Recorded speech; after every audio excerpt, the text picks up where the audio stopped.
Shalom untuk saudara pendengar yang dikasihi Tuhan Yesus Kristus. Selamat siang dan salam sejahtera untuk kita semuanya. Selamat datang kembali di renungan siang dan doa siang pada hari ini. Semoga saudara yang terkasih dalam keadaan sehat selalu. Kiranya damai dan sukacita Roh Kudus melimpah di dalam hati dan pikiran saudara saat ini. Sebelum kita mulai renungan pada siang hari ini, marilah kita bersama-sama berdoa. Bapa di kerajaan sorga, terima kasih atas penyertaan yang Engkau berikan kepada saya atas siang hari yang indah ini. Terima kasih telah memberi saya kesempatan untuk selalu dapat bersyukur atas segala pekerjaan yang aku kerjakan. Maka dari itu, saya mohon sertailah selalu diri ini sepanjang hari ini. Terima kasih atas berkat Tuhan hingga saat ini aku masih bisa merasakan kebaikan Tuhan dan buatlah agar bibirku selalu mengucap syukur kepadamu. Tuhan Yesus Kristus, terima kasih pada saat ini saya masih bisa bekerja. Tuhan, saat ini saya akan memulai pekerjaan saya.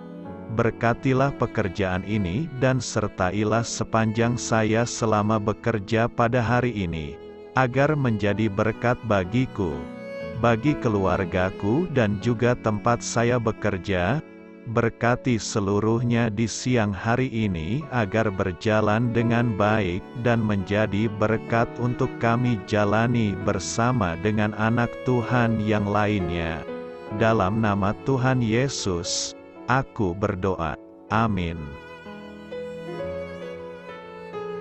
Sahabat saudara rohani, pembacaan ayat emas Alkitab renungan kita siang hari ini.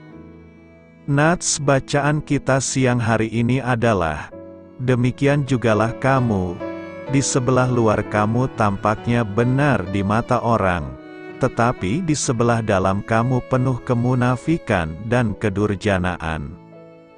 Tertulis di dalam kitab Matius 23 ayat 28.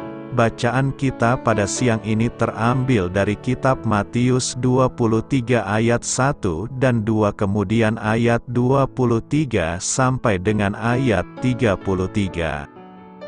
Maka berkatalah Yesus kepada orang banyak dan kepada murid-muridnya, katanya, ahli-ahli Taurat dan orang-orang Farisi telah menduduki kursi Musa. Celakalah kamu, hai ahli-ahli Taurat dan orang-orang Farisi, hai kamu orang-orang munafik, sebab persepuluhan dari selasih, adas manis dan jintan kamu bayar, tetapi yang terpenting dalam hukum Taurat kamu abaikan, yaitu keadilan dan belas kasihan dan kesetiaan. Yang satu harus dilakukan dan yang lain jangan diabaikan. Hai kamu pemimpin-pemimpin buta, nyamuk kamu tapiskan dari dalam minumanmu, tetapi unta yang di dalamnya kamu telan. Celakalah kamu, hai ahli-ahli Taurat dan orang-orang Farisi, hai kamu orang-orang munafik, sebab cawan dan pinggan kamu bersihkan sebelah luarnya, tetapi sebelah dalamnya penuh rampasan dan kerakusan. Hai orang Farisi yang buta, bersihkanlah dahulu sebelah dalam cawan itu, maka sebelah luarnya juga akan bersih. Celakalah kamu, hai ahli-ahli Taurat dan orang-orang Farisi, hai kamu orang-orang munafik, sebab kamu sama seperti kuburan yang dilabur putih, yang sebelah luarnya memang bersih tampaknya, tetapi yang sebelah dalamnya penuh tulang belulang dan pelbagai jenis kotoran. Demikian jugalah kamu, di sebelah luar kamu tampaknya benar di mata orang, tetapi di sebelah dalam kamu penuh kemunafikan dan kedurjanaan. Celakalah kamu, hai ahli-ahli Taurat dan orang-orang Farisi, hai kamu orang-orang munafik, Sebab kamu membangun makam nabi-nabi dan memperindah tugu orang-orang saleh dan berkata, jika kami hidup di zaman nenek moyang kita, tentulah kami tidak ikut dengan mereka dalam pembunuhan nabi-nabi itu. Tetapi dengan demikian kamu bersaksi terhadap diri kamu sendiri, bahwa kamu adalah keturunan pembunuh nabi-nabi itu. Jadi, penuhilah juga takaran nenek moyangmu. Hai kamu ular-ular, hai kamu keturunan ular beludak, bagaimanakah mungkin kamu dapat meluputkan diri dari hukuman neraka?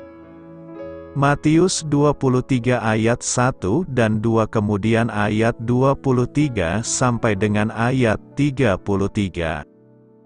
Mari kita mulai renungan siang kita. Judul renungan kita hari ini adalah berpura-pura.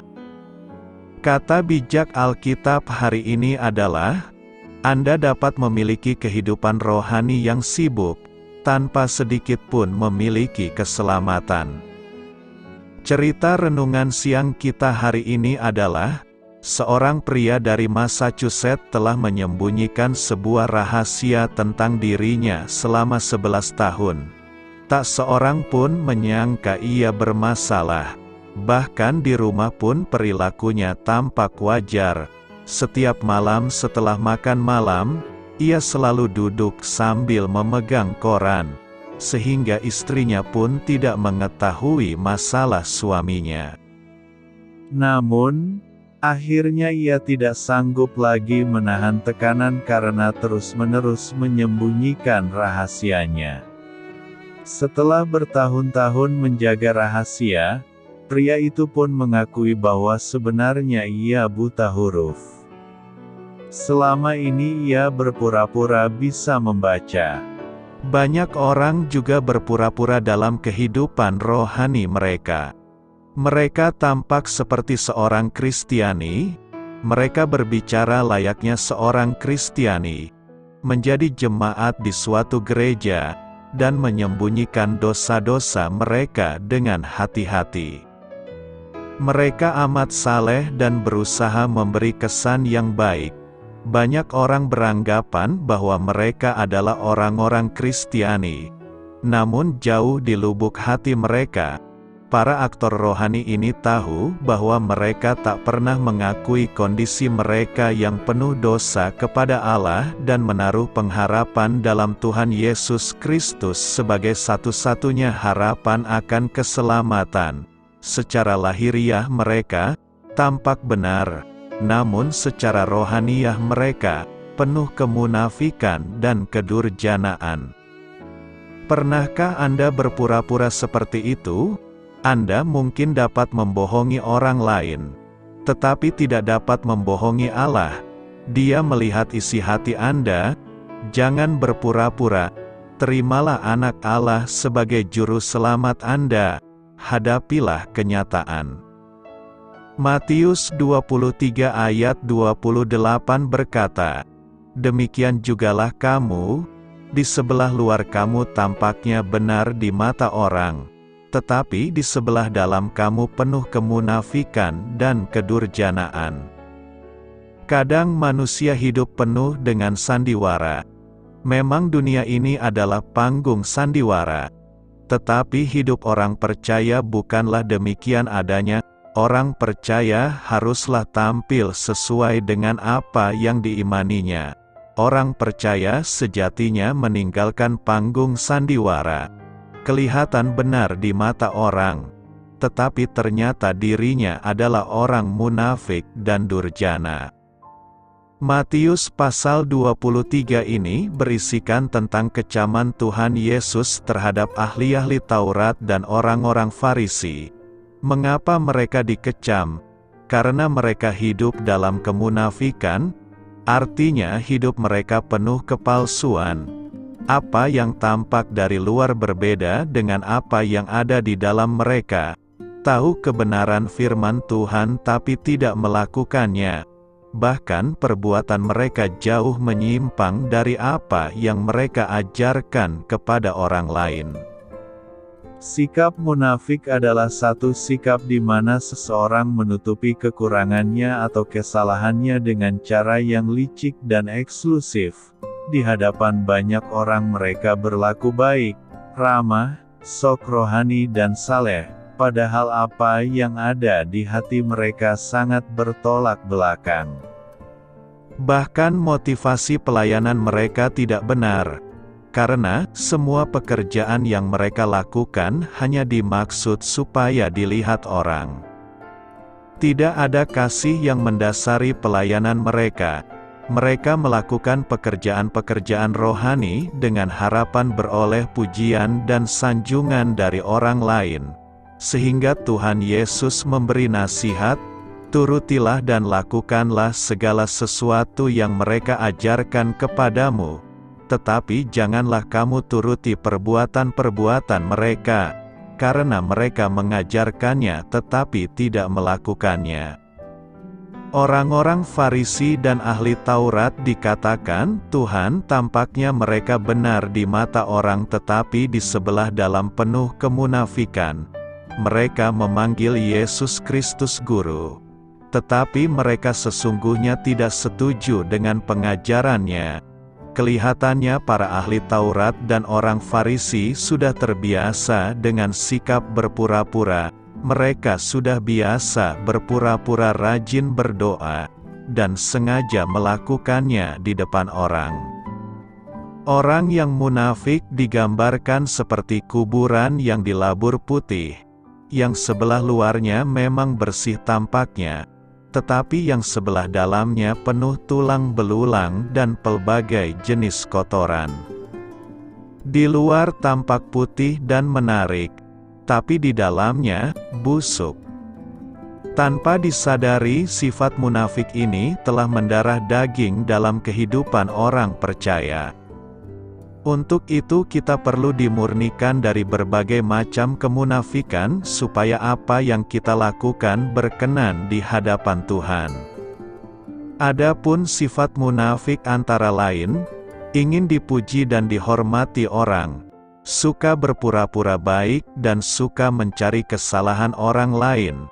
Firman-Nya tegas, "Hai orang munafik, keluarkanlah dahulu balok dari matamu, maka engkau akan melihat dengan jelas untuk mengeluarkan selumbar itu dari mata saudaramu."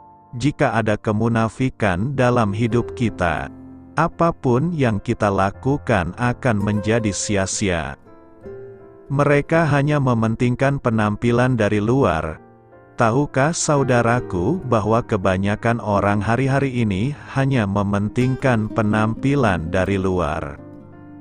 Kadang sang suami berpikir, bagaimana istri saya dapat bahagia bila saya belikan ia kosmetik yang mahal? Saya baru pulang dari luar negeri, saya belikan ia sepatu dan baju yang mahal. Saya selalu mencoba untuk mengumpulkan uang yang banyak, agar saya dapat memberikan ia uang yang banyak. Dengan melakukan hal itu, saya yakin istri saya pasti bahagia. Tetapi, ia tidak perlu tahu tentang hidup saya. Kalaulah saya masih suka berzinah dengan wanita lain, itu adalah hal biasa. Karena saya sebagai lelaki normal masih bisa tertarik dengan kesenangan dunia. Karena itu, mari buanglah segala kemunafikan, dan mari kita berusaha hidup benar di hadapan Tuhan dan juga manusia. Doa saya menyertai saudara sekalian. Saya memberkati Anda agar sewaktu Anda mencarinya dari Dia, Bapa Surgawi Anda akan memberikan bagi Anda roti harian Anda. Dalam nama Yesus Kristus, Tuhan yang berkuasa atas alam semesta dan menuntun kita kepada iman yang menyelamatkan, Tuhan Yesus menyertai senantiasa. Tuhan memberkati. Amin.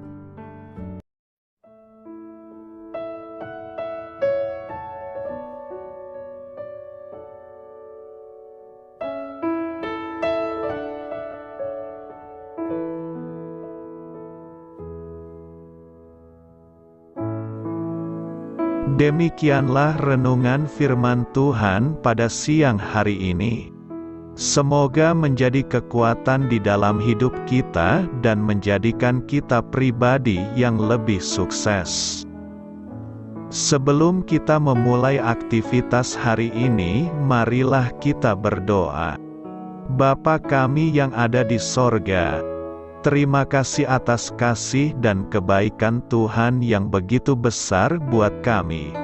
Tuntunlah perbuatanku agar di sepanjang hari ini saya bisa bekerja sebaik-baiknya, tidak pernah jemu menolong sesama, selalu ramah dan tahu terima kasih, menghayati iman dan mengamalkannya dengan sekuat tenagaku. Semua ini saya sampaikan kepadamu, dengan pengantaraan Kristus, Tuhan kami. Allah, Bapa kami bersyukur kepadamu, bahwa dengan bekerja kami boleh ambil bagian di dalam karya-Mu mensejahterakan dan membahagiakan umat manusia. Kami mohon bimbingan-Mu dalam melaksanakan pekerjaan kami hari ini. Bimbinglah kami agar sanggup bekerja dengan semangat kasih, dengan riang, rajin dan jujur. Terima kasih, Tuhan. Amin. Dalam nama Tuhan Yesus Kristus Tuhan dan Juru Selamat kami, Bapa kami yang baik, kami mengucap syukur dan berdoa. Amin. Biarlah firman Tuhan menjadi pengingat untuk kita semua, bahwa tuntunan dari Roh Kudus akan selalu memberi jalan keluar bagi setiap permasalahan hidup kita, dan memberi kedamaian di hati kita. Amin. Sampai jumpa di renungan siang saudara rohani berikutnya. Shalom.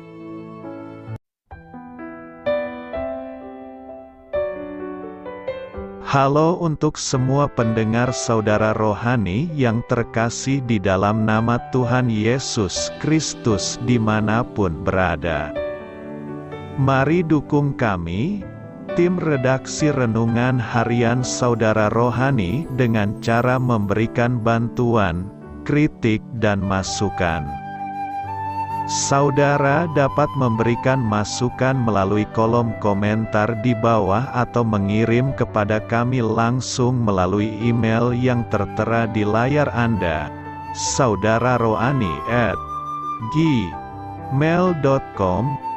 Jika saudara terberkati melalui renungan ini, saudara dapat mendoakan kami dan memberikan bantuan lainnya dengan mengirim email kepada kami. Saya berdoa agar saudara sekalian bahagia dan sehat selalu. Amin.